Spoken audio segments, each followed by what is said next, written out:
How to lose 200 pounds in 3 days? Obviously, that's a rhetorical question. I mean, seriously, how could you lose 200 pounds in 3 days? Are you nuts? Don't fall for these clickbait headlines and ads, and don't listen to those people who claim to be experts or gurus or whatever they call themselves just to sell you some diet plan that cuts out all the good, delicious stuff. They'll tell you, don't stress out, because stress increases your cortisol levels and that causes weight gain. Sure, that's true, but come on, how can you not stress out with everything going on in life? The endless family demands, your boss breathing down your neck, and on top of that, you've got a weight problem. And then, just when they sense their clients might be about to quit because the diet's too harsh, they throw in a free day. What? What are you even doing? After all that struggle, you're just gonna throw everything away? That's insane. There's no such thing as a free day. You yourself ain't free. You're trapped by capitalism, consumerism, and globalization. You're caught up in the system, or as Andrew Tate calls it, the matrix. Many of us, despite the sarcasm, deep down want to believe it's possible. We want to believe there's some secret formula that can give us the perfect body. And yeah, the first thing on everyone's mind is getting rid of that belly fat, the love handles, and waking up to see the sagging skin magically vanish. So what's the easiest way to start? Do you want a healthy body? Do you want to lose weight? Well, here's the deal. Change your lifestyle. Put in the work. Start working out regularly. Get that cardio and build some core strength. Eat less, eat healthier, and ditch the junk food.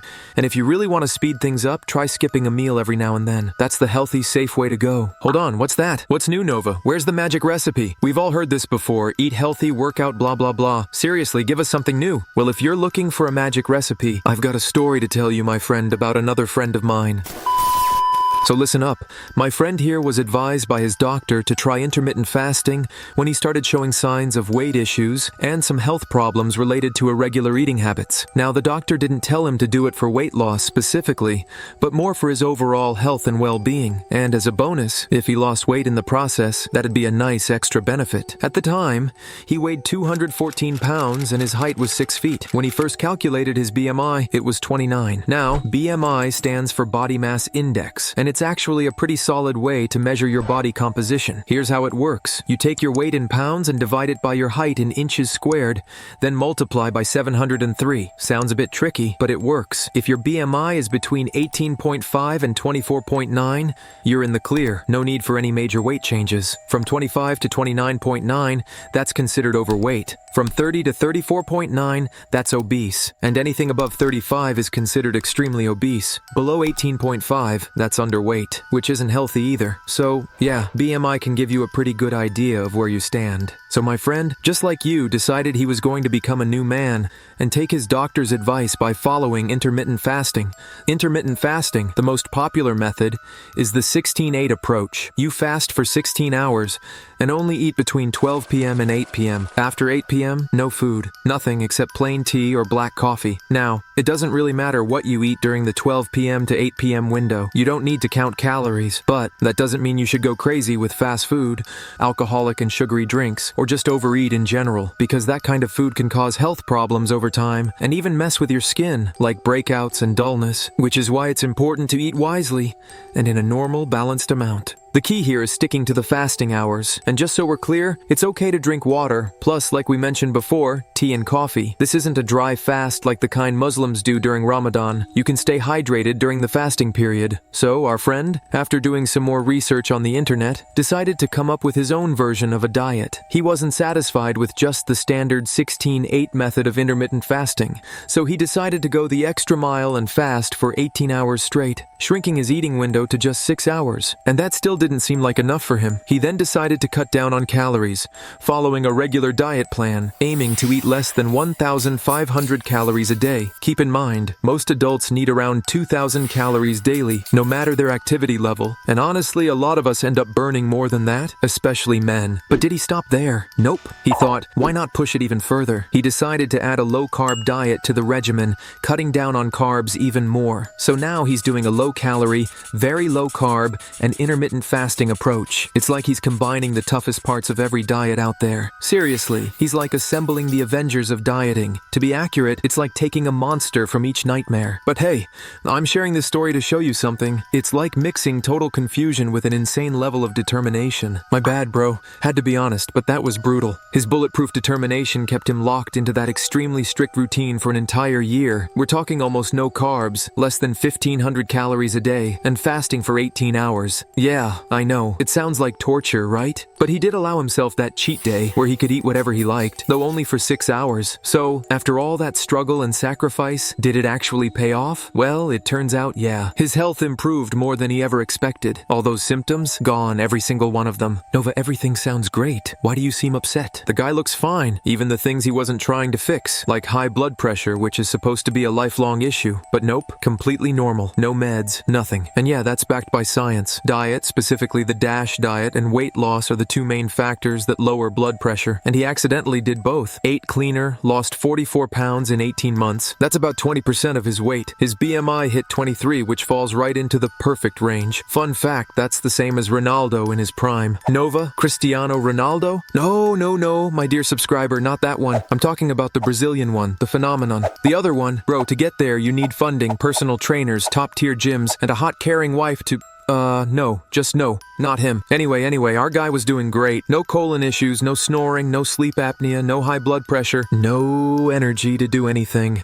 Not much muscle left in his body, and not much hair left on his head either. He couldn't focus for more than a couple of hours, and his breath was so bad, even his daughter told him it smelled like nail polish remover. He asked her, "You mean acetone?" And she was like, "Honestly, it might even smell worse than that." What? Can you please close that mouth? That was the key to our friend's quick and dramatic weight loss. By trying to juggle too many things at once, his body slipped into a state called ketosis. He didn't even realize it, but he was basically living the keto lifestyle, just doing it the worst, hardest way possible. Keto is one of those diets that generates a lot of buzz and scientific debate. People argue about its benefits, drawbacks, and risks. What's agreed upon, however, is that it's the least balanced diet when it comes to nutritional value. Our friend didn't need to put himself through hell to get the same results he could have gotten on easy mode. See, keto promises rapid weight loss without the worst part of dieting, hunger. Because the moment you're hungry, you eat something. And just like that, the whole diet is ruined. So how do you lose weight without feeling hungry? That's how keto was sold as a weight loss hack, even though it was actually used for years, since 1920, to treat epilepsy. And long before that, it was used to treat all sorts of diseases. Basically, keto forces your body into survival mode, breaking itself down just to keep running. To really understand what that means, let me give you a short biological introduction. Nothing too crazy, so bear with me. Your body handles nutrition, fasting, and starvation in a specific way. It eats to get energy or to build itself up. The energy goes straight to your cells, helping them do their thing, keep you warm, send signals, all that good stuff. And then, the building blocks, like proteins and fats, are used to grow muscles, repair tissues, produce hormones, and pretty much everything else that keeps you going. Of course, this is a wildly oversimplified version. People spend their whole lives studying this stuff. It's an entire field called biochemistry. So, we all know that food is made up of three main types: carbohydrates, proteins, and fats. And of course, there are also vitamins, salts, and minerals that come with them. When we talk about carbs, we're talking about things like bread, rice, pasta, flour, and cornstarch, basically anything made from those. Think of all the tasty stuff like desserts and pizza. And then there are sweetened drinks like sodas, Pepsi, Coke, and others. But it's not just junk food. Fruits and veggies have carbs too. Plants store energy in the form of starch and sugar, especially things like potatoes, sweet potatoes, dates, and grapes. Those are loaded with carbs and calories, but not everything has a ton of carbs. Take broccoli, cauliflower, and spinach, for example. They have just a little bit of carbs compared to other stuff. Then we've got proteins, your classic red meat, poultry, fish, and don't forget about legumes like beans, chickpeas, and lentils. They're packed with protein. And finally, fats, things like ghee, cream, butter, and oil, plus fats in animals, especially in red meat or around it. Some fish, like salmon and tuna, are loaded with healthy fats too. You'll also find fats in nuts like almonds, cashews, pistachios, walnuts, hazelnuts, and pecans. Oh, and let's not forget fruits like avocado, nature's butter. Everything we eat has energy locked inside its chemical bonds. The body breaks those bonds, releases the energy, and uses what it needs right away. Whatever's left, it gets stored for later. We measure this energy in calories. You've heard the term a million times, so I won't bore you with the textbook definition. No need to go full Dr. Eric Berg here. Let's keep it simple. Just know they're a unit of measurement we use for food to measure how much energy we're taking in. Every gram of carbs or protein gives you 4 calories. calories, while every gram of fat packs a hefty 9. That's why fat keeps you full. It's more energy dense. Plus, it takes longer to digest, so it sticks around in your stomach longer, keeping you satisfied for extended periods. These two facts, they're the foundation of the keto diet. In normal circumstances, your body runs on carbohydrates. Why? Because they're the easiest to burn. It breaks them down into glucose and uses that for energy. Simple. Now, the body can also turn protein into glucose if needed, but protein has a different main job.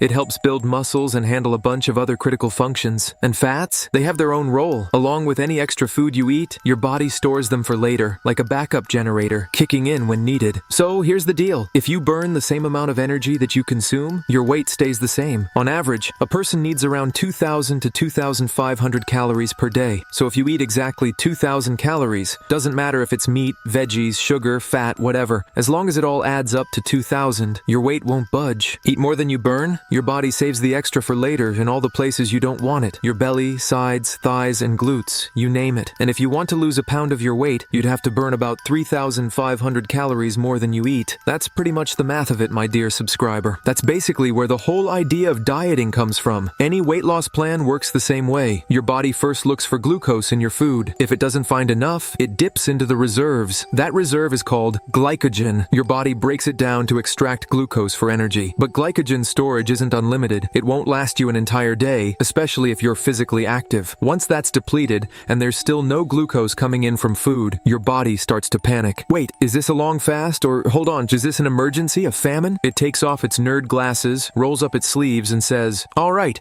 time to tap into the long-term storage. Let's see, how are the thighs doing? That's when the body turns to fat. If you completely stop eating for about 3 days, or at least cut out all carbs, your body has no quick energy source left. It scrambles for an alternative. What do we do? What do we do? Quick, bring in the belly fat, the thighs, the love handles, break them down, burn them. And that, my dear subscriber, is exactly what we want. The fat that's been hanging out in your belly, thighs, and sides finally starts getting broken down and turned into energy. The problem here is that, yes, fats do break down and give you energy, but they don't give you glucose. The body needs both, energy and glucose. Why? Because you've got things like red blood cells, which can't use any energy carrier except glucose. So now, my dear subscriber, the body starts pulling energy from the fat, but where does it get glucose from? It makes it out of protein. So thankfully, all that fat in your belly, sides, and thighs is finally burning away, but your muscles are getting hit too. Biceps, quads, glutes, you name it. Yep, all that sweat you put in at the gym is going down the drain. Bummer, right? So the fats your body breaks down end up creating a new energy carrier called ketone bodies. At first, most of your cells are like, hey, we're used to a specific energy carrier, but if ketones are the only game in town, alright, fine, let's roll with it. Except for your brain and a few other parts, they're still holding out for glucose. They just can't make it work with ketones. But if this keeps going, and we're talking more than just a couple of days of fasting, like a whole week without carbs or sugar, even your brain will start to use those ketone bodies made from burning fat. Yep, from your belly, thighs, and sides. But the red blood cells, they're still desperate for glucose. They're like, I'm not gonna make it. Glucose, I need glucose. So what does your body do? It starts breaking down muscles to keep that glucose level up in the blood. Yeah, even if you're fasting for days or starving, it'll keep breaking down muscle to save the red blood cells. And this, my dear subscriber, is when things get weird. Your body's literally breaking itself down. It's like, okay, since we're in a life or death situation, I'll keep going until something changes, or I run out of options. That's when either someone steps in to save you, or things take a turn, and your life ends with these complications. Now, after everything we've talked about and all this info, let's try to put together a diet plan. We're going with a low-carb strategy. Carbs will make up about 5% or less of your intake, just enough to fuel those red blood cells. But the bulk of your energy is going to come from fats. Think butter, cream, oils, nuts. About 70 to 80% of your daily calories. The rest will be protein, around 15 to 25%. All this adds up to about 2,000 calories a day. This low-carb setup is going to give your body just the right amount of glucose for the stuff that needs it to function, but not enough to turn it into glycogen or store it. And it definitely won't be enough to trigger a lot of insulin secretion. Speaking of insulin, it's basically your enemy if you're trying to lose weight. Insulin is the building hormone, and if you're looking to shed pounds, you want to break things down, not build. What we want from this diet is for your body to get the message, like it's in a long-term fast or starvation mode, where the only energy source it has are those ketone bodies from fats, whether from your diet or from stored stored fat. This is how you hit ketosis. As we pointed out before, fats take longer to digest, so they actually help you feel full for longer. And that's pretty awesome because it means you're less likely to be snacking all the time or obsessing over calorie counts. You can basically eat with more freedom. But wait, there's more. When ketones build up in your system, they don't just make you feel full. In fact, they can sometimes even make you feel a little nauseous. And that's one of the side effects of ketosis. So, you might be wondering, wait, are these ketones actually dangerous? Well, if there's too much of them, then yeah, they can be harmful, even life-threatening. Oh shoot! Some people can enter ketosis easily just by fasting for a day. And it helps that the body doesn't have any ready-to-use energy from food. But your body won't just dive straight into ketosis right away. It takes time, anywhere from a few days to a couple of weeks for your body to adapt and fully get into that state. And when that happens, you start dropping weight fast. And if you stay consistent, the weight loss keeps coming. But the best part, you're not constantly hungry. Wow, Nova, that's some wizardry right there. What's the catch? Well, the whole idea behind this diet is to stay in ketosis all day, every day. And that's where it gets tricky. It's not something you can just wing. You gotta do your homework, research, read, maybe even check in with a specialist to make sure you're eating the right meals while sticking to the exact carb, fat, and protein ratios. Because nothing is ever straightforward. A meal might seem low carb but have hidden sugars. Another might be high in fat but also loaded with protein. Every bite counts. And here's the thing, it takes your body a lot of effort to get into ketosis. But getting kicked out? That happens real fast. One extra carb, boom, you're out. No oops, my bad. Your body doesn't do second chances. The moment it senses a carb, it's like, wait, is that finally carbs? And not only does it break ketosis, but it also starts stocking up on glycogen again just in case. Your body learns fast. It's like, nah, I'm not falling for that again. Better save this for later. Every move needs to be carefully planned. Mess it up, and you're just signing up for all the downsides, huge, nasty ones, without getting any of the benefits. And trust me, the downsides aren't just the usual suspects. Constipation, bad breath, exhaustion, and brain fog. This whole pack is what some people refer to as keto flu in the first few weeks. But nope, that's not all. You're also looking at higher uric acid levels in the blood, which isn't exactly a fun bonus. But the real issue, this diet isn't built to last. Like, what does it even mean to quit carbs? You think it's that easy to ditch carbs? Is it possible? Is it even safe? Good luck with that. Do you even know what less than 2 ounces of carbs a day looks like? That's less than 2 bananas. Less than 2 slices of toast. That means saying goodbye to fruits and most vegetables. Maybe, if you're lucky, you could sneak in a few spinach leaves or a tiny bit of broccoli as a snack. Do you realize how bad that is for your health in the medium and long run? No fruits and veggies means no vitamins, no fiber, no essential minerals. You really gonna live like that? And my dear subscriber, 70 to 80% of your diet is now pure fat. Do you honestly think you can survive on butter, cream, and oils and still be healthy? Of course not. Your kind heart? Oh, buddy, it's gonna take a beating. The problem, my dear subscriber, and to be straight with you, is that the research on keto's impact on blood fats is all over the place. Some people say it's totally fine, while others warn that it could lead to some serious health disaster. Maybe one of keto's more effective outcomes is that, if it works, it'll make your body burn fat more than protein. At least, that's the theory and what some studies suggest. However, keep in mind that you'll lose a lot of water weight, especially in the beginning, which is a sneaky little trick because putting it back on is pretty easy. Not only that, but every diet out there comes with a tough issue, losing protein along with fat. Your lean body mass, or muscles, start burning off with the fat on your belly and sides. And this isn't just a health and strength issue, my dear subscriber. It also plays a big role in your daily metabolism, even if you're not hitting the gym. This is the theory that made Tom Venuto famous, the author of Burn the Fat, Feed the Muscle, which athletes call the Bible for fat loss. Tom breaks it down simply. If your body is mostly muscle, you burn fat better than someone whose body is mostly fat. Why? Because muscles don't just sit there. They're active, constantly burning energy. This helps you lose weight more efficiently. And that's the thing. Your metabolism isn't just some random number. It actually depends on your body composition. Take 2 people just chilling on the couch watching TV. The one with bigger, stronger muscles burns more calories than the one with less muscle and more fat, which means less muscle usually causes a slower metabolism. So even small amounts of food can lead to weight gain. Meanwhile, the more muscular person burns through their food more efficiently, so they can eat more without packing on the pounds. Now, of course, if one day you manage to get yourself to that muscular body with a body fat percentage of 10 to 20%, then congrats, you're officially in elite territory. Think CR7 levels. At that point, the BMI scale, completely irrelevant. It just doesn't apply to them anymore. You really think someone like The Rock or LeBron James gets told, hey, your BMI is 28, you're overweight, time to diet? Nah, my dear subscriber, you get told that, not them. BMI is for the average person, people like you and me. But if you really decide to go all in, build muscle, and push your body to that level, you'll stop caring about BMI altogether. What really matters then? Your body fat percentage, which, by the way, has multiple ways to measure it. And let's be real, getting to that level isn't just about numbers. It requires a whole different mindset than someone who's just looking for an easy, quick diet to lose weight without putting in the effort. Wait, my dear subscriber, why are you taking this personally? Losing weight, whether it's the quick and easy way everyone dreams of or the hard, exhausting grind my friend, the one I told you about, went through, it's still just a temporary thing. If you want to drop the weight, sure, you'll do it. No doubt. But chances are you'll gain it back just as easily, like it's second nature. That's just how it goes. That's life. Oh, and speaking of our friend, I almost forgot.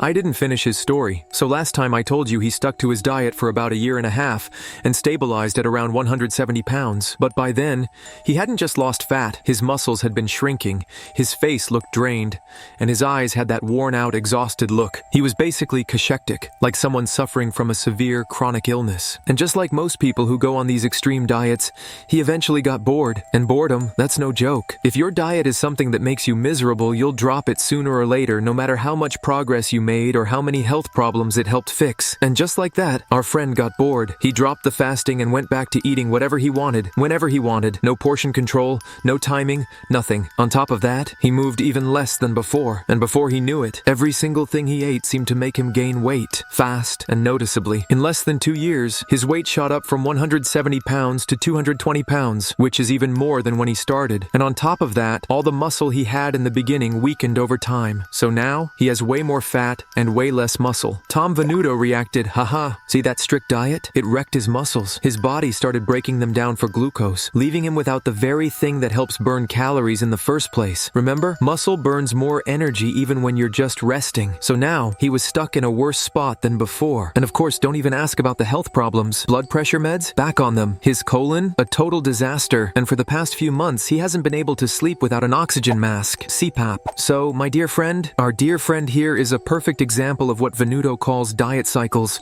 You know, the kind that many of us end up doing. You start a diet, get all hyped up, shed some pounds, then, bam, you get bored of it, you fall back into old eating habits, and suddenly, you've gained back even more weight than before. Venuto explains it like this: when you lose weight from a diet, but don't add any planned exercises into the mix, you're not just losing fat, you're also losing muscle. And then, when you go back to eating, again without exercise, you regain that lost weight. But this time, it's mostly fat, not muscle. So with every failed diet cycle, you're just making things worse. Your metabolism gets slower, because with each diet, if you don't do it right, you're burning muscle. In the end, it's all about how you manage your body, your food, and let's not forget your mental health. A lot of people just don't want to take responsibility, put in the effort, or pay the price of changing their lifestyle. They just want to take the easy way out, so they go for shortcuts, like surgeries, you know, gastric bypass or liposuction, or they might take diuretics to lose water weight fast. Some go for thyroid hormones to speed up their metabolism. There are even medications that suppress your appetite, like stimulants that affect the nervous system, kind of like amphetamines. You know, things like Maxitone Forte or meth. And trust me, my dear subscriber, I don't need to list all the dangers of these. The bottom line, my dear subscriber, keto as a diet works really well on paper, but in practice, it's tough. And let's be real, it can get expensive. Plus, there are side effects from missing out on essential nutrients our bodies need. So, if your goal is just quick weight loss, then keto's a solid choice. But if you're looking to become a healthier version of yourself, my dear subscriber, you've got to build a healthy relationship with food and your body. Of course, words are easier than actions, but don't let that take away your motivation. We need to exercise too. Both cardio, like running, jumping rope, swimming, or even if it's just walking or taking the stairs, and strength training like push-ups, sit-ups, pull-ups, stuff that'll help you build muscle and boost your metabolism to burn fat, even when you're just resting. Also, try not to make unhealthy food too accessible. Make healthier options easier to reach. And beware of moms. They'll always try to feed you every delicious dish, non-stop, even if you're full. Eat something. That's all for today. It's been your boy Nova from Nova Briefcase. Don't forget to like, subscribe, comment, check out the previous episodes, and stay tuned for the upcoming ones. Catch you later.